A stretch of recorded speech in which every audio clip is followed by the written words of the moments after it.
आदाब, मैं हूँ आपके साथ आमना फारूक और आप देख रहे हैं आवाज़ दी वॉइस। रमज़ान की बरकतों के साथ मस्जिद नबवी में इफ्तारी का दस्तरखान बिछाने की सदियों पुरानी रिवायत आज भी पूरे जज्बे और अकीदत के साथ जारी है। ये सिर्फ एक इंतज़ाम नहीं बल्कि मेहमान नवाजी और मोहब्बत की एक शानदार मिसाल है। जैसे ही इफ्तार का वक्त करीब आता है, मस्जिद नबवी के सहनों में दस्तरखान बिछा दिए जाते हैं, जहाँ रोज़ेदार मोहब्बत और अकीदत के साथ इकट्ठे होकर इफ्तार करते हैं।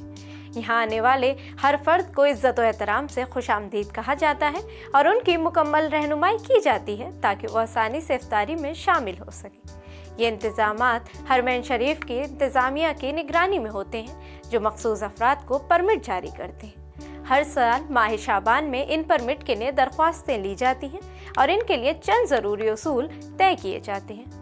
आपको बता दें कि मस्जिद नबवी में इफ्तार के लिए सादा मगर बाबरकत अशिया रखी जाती हैं, जिनमें खजूर, आबे ज़मज़म, एक मखसूस तरह की रोटी और खुश्क मेवा शामिल होता है। इन तमाम अशिया का इंतखाब इस तरह किया जाता है कि इफ्तारी के बाद जगह को जल्दी समेटा जा सके ताकि नमाज में किसी किस्म की ताख़ीर ना हो। इफ्तारी का ये खूबसूरत इंतज़ाम रज़ाकारों की मेहनत और खिदमत के बगैर मुकम्मल नहीं होता।